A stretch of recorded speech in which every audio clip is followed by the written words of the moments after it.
Hey everyone, David MacDonald here from Fitness Calgary. Hope you're doing well. Today we're going to answer this very common question that we hear: where do I start? So when it comes to health and fitness, exercise, diet, where do you start? It can be very overwhelming when you're first starting this journey. There's a lot of information out there. You go onto Google, you go onto the internet, and you do a search on health and fitness and exercise, and you're going to get a lot of information thrown your way. So it can be very overwhelming when you're starting out. What we're going to do today is we're going to give you guys some very simple tips on how you can get started today with your health and fitness and where the best place to start is. First thing you want to consider is your current fitness level and your current level of experience with exercise. Okay, so this is absolutely the best way to determine your starting point. Some people are going to have to start very, very slow. Other people are going to be able to move into more of an advanced routine right off the bat. It's really dependent on how long you've been exercising, your current fitness level, even your level of motivation and how aggressive your goals are. What I always caution people to do though is to start slow, start small, and be conservative with your starting point. And the reason you want to be conservative with your starting point is because you want to prevent injury. Okay, if you start and you go too hard too soon, which is one of the main reasons people get injured, you will most likely end up with an injury down the road. Okay, the other thing you can run into is you can run into a lack of recovery, which can create illness. You can get sick. So you want to make sure that you're starting slow and you're building a good base, and then you're building from that base. Okay, and you're also getting enough recovery. So when it comes to starting out with your health and fitness, you always want to start small. So that's going to be tip number one we're going to give you today, is starting small. Okay, so I'm just going to write this down here. Okay, so for the average person, that's going to mean probably 2 to 3 days a week of activity, 1 to 2 days a week of weights, 1 to 2 days a week of cardio. You decide what that mix is going to be. Okay, when it comes to weight training, what you want to do, if you're starting out with, say, 1 to 2 days a week of weight training, you want to start with body weight and light weight. Okay, so that's going to be tip number 2. So you want to do body weight exercises or exercises with lighter dumbbells or lighter barbells. Okay, so we're going to say start light.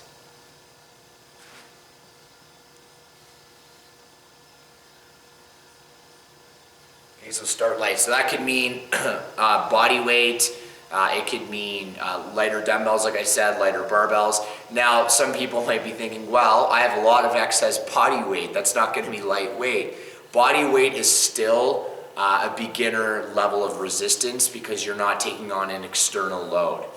Okay, so body weight is going to be the base level that you want to start at. Okay, if you think of when you're lifting dumbbells or you're doing any kind of dumbbell exercises, you still have to move and stabilize your body weight. So dumbbell exercises are actually a lot more advanced, or quite a bit more advanced than a body weight exercise. So that's why body weight exercises are a great way to start and a great base to build strength from. Okay, so you want to start with lightweight or no weight when it comes to weight training. Okay, now when it comes to cardio, it's really going to depend on your fitness level. Okay, it's really going to depend on your workout experience, but some people are going to be great to start off with walking. Okay, if you've been a sedentary individual, you've been on the couch for 10 years, you've never worked out before, it'd be a great idea to start walking. It's low impact. Okay, it's a great way to build some cardiovascular endurance. Okay, it's a great way to ease into exercise and training and working out. So walking can be a great way to start a cardiovascular routine. If you're going to be doing any kind of interval cardio, what I would suggest is doing maybe a walk run. So maybe not starting with a sprint right away, but maybe going into a walk run or a jog walk. Okay, so when it comes to cardio, we're going to recommend, gotta erase that, a little bit messy. We're going to go walking,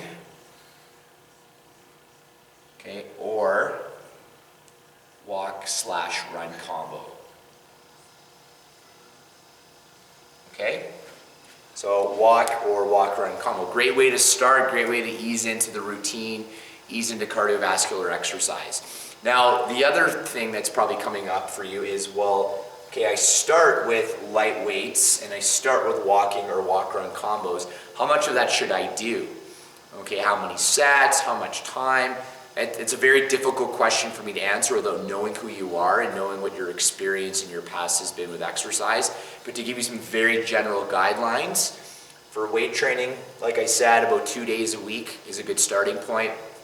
Okay, and doing 2 to 3 sets, doing higher reps, okay, so you don't have heavy load that you're working with. The higher the reps you're going to be working with, the lighter naturally your load's going to be. So you'd want to maybe go anywhere from 10 to 15 reps, 2 to 3 sets per exercise for weight training, starting with a full body routine, something that's very low in volume, okay, and something that's hitting all muscle groups, upper body, lower body, both sides, chest and back, quads and hamstrings, etc. Okay, so that's a starting point for weight training. Okay, you want to take 30 to 60 seconds rest. Again, very general guidelines in between your sets.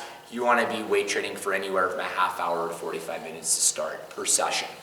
Okay, so for the walk run, or the walking, a good starting point, again, very dependent on your fitness level. I would say 20 to 30 minutes would be a great starting point, whether that's just a nice brisk walk in the morning, whether that's a light jog with a walk combo, or a light run with a walk combo. You want to go for about 20 to 30 minutes to start, okay?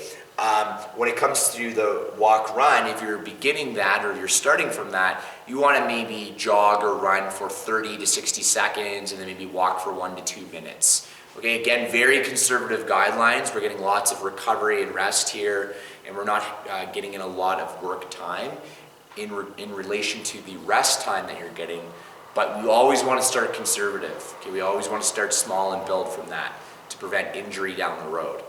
Okay, so in terms of starting, guys, those are the 3 tips we're going to give you today. When it comes to starting out a fitness routine, you always want to start small. You want to start with light weight or body weight if you're doing weight training or when you do weight training, and you want to start with walking or a walk-run combo for cardiovascular activity. So this is a great way to start. Okay, again, a couple times a week of weight training, 1 to 2 times a week approximately of walking, for a total of, let's just say 3 times a week of working out to start. Start that, follow that for 4 to 6 weeks, and then reassess after that. I'm David MacDonald from Vitality Fitness Calgary. Thank you so much for watching. We'll see you soon.